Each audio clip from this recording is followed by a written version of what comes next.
চন্দ্রগ্রহণ এবং সূর্য চন্দ্র সিদ্ধান্ত এবং সূর্য সিদ্ধান্ত অনুসারে এই মাসটি 3 বছর পরে একটি মাস অধিক হয়, বেড়ে যায়।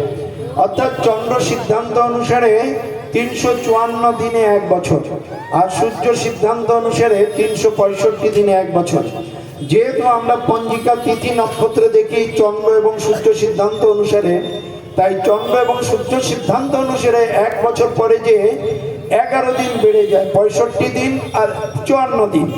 এই 11 দিন বেড়ে গেলে 3 বছর পরে 33 দিন বেড়ে যায়। যেহেতু 33 দিন বেড়ে যায়, প্রকৃত অর্থে 32 দিন 16 ঘন্টা বাড়ে। তো এই সময়টা বেড়ে যাওয়ার জন্য প্রায় 1 মাস বেড়ে গেলে, এই বেড়ে যাওয়া মানে একটা মাস বৃদ্ধি পায়। এই মাসটা হচ্ছে একজন দেবী, প্রত্যেকটা মাস হচ্ছে একজন দেবতা। বৈশাখ মাস একজন দেবতা, জ্যৈষ্ঠ মাস একজন দেবতা, যেমন সূর্য একজন দেবতা, কিন্তু আমরা তাকে আগুনের গোল্লার মতো দেখি। ঠিক বৈশাখ মাস, জ্যৈষ্ঠ মাস আমরা ক্যালেন্ডারে শুধু গুনি, কিন্তু এটা একজন দেবতা, এক একজন অধিকর্তা। এই প্রত্যেকটা মাসের অধিকর্তা, এই 12 জন মাস 12 জন দেবতা, তারা 12 মাসে প্রত্যেকটা শুভ কর্মগুলো ভাগ করে নিয়েছেন, কে কোনটা কাজ করবেন। তাই যার যার মাসে সেবা পূজা বিভিন্ন উৎসব হয়ে থাকে, তিথি নক্ষত্র দেখে ভালো সময় মন্দ সময় বিচার রয়েছে। তো অধিক মাসে যেহেতু আর কোনো কাজ নেই, যেহেতু সবাই 12 জন দেবতা ভাগ করে নিয়েছে, তাই তার কোনো কাজ না থাকার কারণে এই 12 জন দেবতা সেই দেবীকে অপমান করতে থাকে, যে তুমি একজন মলের মতো, মল যেমন ত্যাগ করলে আর কেউ তাকে ফিরে তাকায় না, এবং এই মত্তের লোকেরা তাকে মলমাস বলে থাকে। আচার্যরা অবশ্য বলেছেন মলমাস মানে একদিকে ভালো, আমাদের হৃদয়ের যে মল আছে সেই মলগুলো পরিষ্কার করার মাস এটা। আবার অধিক মাস বলছে, আচার্যরা বলছেন না, অধিক মাস ভালো। কেন? এই মাসে অধিক ভগবানের সেবা করতে হবে, সেই জন্য অধিক মাস। আসলে এই অধিক মাস হচ্ছে বা মলমাস হচ্ছে যেটা আমরা 3 বছর পরে পেয়েছি। তো এইবারের যে পুরুষোত্তম এই মলমাস অধিক মাস দেবী তা এক সময় কান্না করতে করতে বিষ্ণুর কাছে গিয়ে বললেন, হে প্রভু, আমার তো কোনো কাজ নেই, আমাকে সবাই মল বলে ত্যাগ করেছে এবং আমাকে সবাই ঘৃণা করে, খুব খারাপ কথা বলে। তা আপনি আমাকে কোনো কাজ বা সেবা দিন, অথবা আমাকে আশ্রয় দিন, অথবা আপনি আমাকে নিয়ে নিন। তখন বিষ্ণু বললেন, আমি তো আশ্রয় দিতে পারি না, চলো তোমাকে আমি কৃষ্ণ লোকে নিয়ে যাব, কৃষ্ণই একমাত্র তোমাকে আশ্রয় দিতে পারে।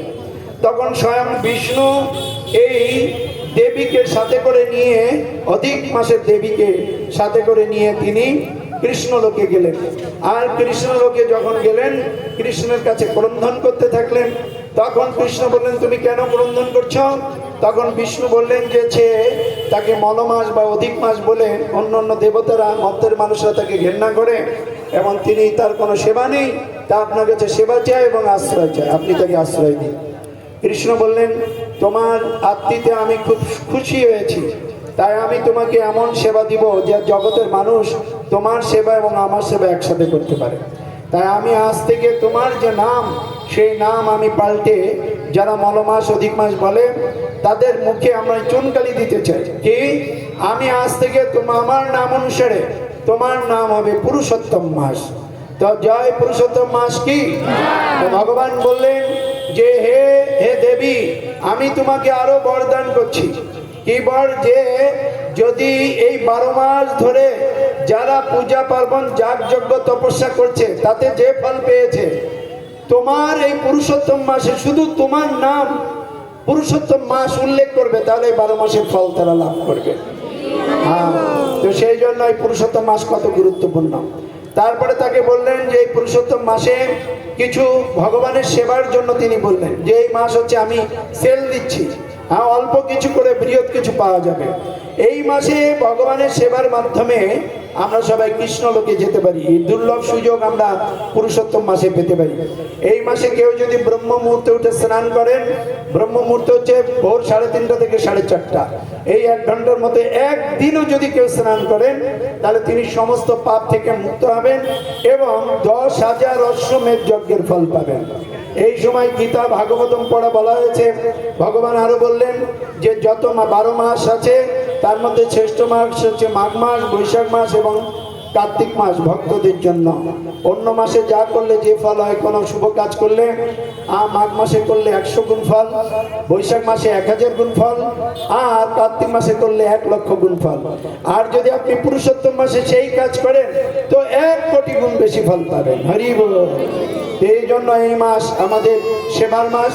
বেশি বেশি করে আপনারা হরিনাম জপ করুন, গীতা ভাগবতম পড়ুন এবং ভগবানের সেবায় যুক্ত থাকুন, সাধু সঙ্গ করুন। এইভাবে আপনাদের মনুষ্য জীবনকে সার্থক করতে পারেন। তো সেখানে বলা হয়েছে যে যেহেতু 33 মাস পরে এই মাসটা আসে, তো ভগবান বললেন যে এই সময়ে 33 সংখ্যাটা খুব গুরুত্বপূর্ণ। তাই যদি আপনারা এই মাসে পুরুষোত্তম মাসে 33 সংখ্যাটা খুব শুভ। ভগবান আরো বললেন যে তোমার মাসে কোনো তিথি নক্ষত্র দেখতে হবে না, তোমার মাসের প্রতিটা সময় প্রতিটা মুহূর্তই শুভ। যে কোনো দিন যে কোনো সময় বিবাহ উৎসব, গৃহপ্রবেশ, অন্নপ্রাশন, সাত ভক্ষণ যে কোনো পূজা করতে পারবে, কারণ প্রত্যেকটা মুহূর্তই হচ্ছে শুভ। পুরুষোত্তম মাসকে ভগবান সেই তার ইচ্ছা জানালেন। এবং আমাদেরকে এই পুরুষোত্তম মাসে আমাদের উচিত হচ্ছে যে ভগবানের 33 সংখ্যা দিয়ে ভগবানের সেবার সাথে যুক্ত হয়। 33টা তুলসী পত্র ভগবানের চরণে দিতে পারেন, প্রতিদিন না পারেন 1-2 দিন হলো দিবেন এই মাসে, জ্যৈষ্ঠী মাসে।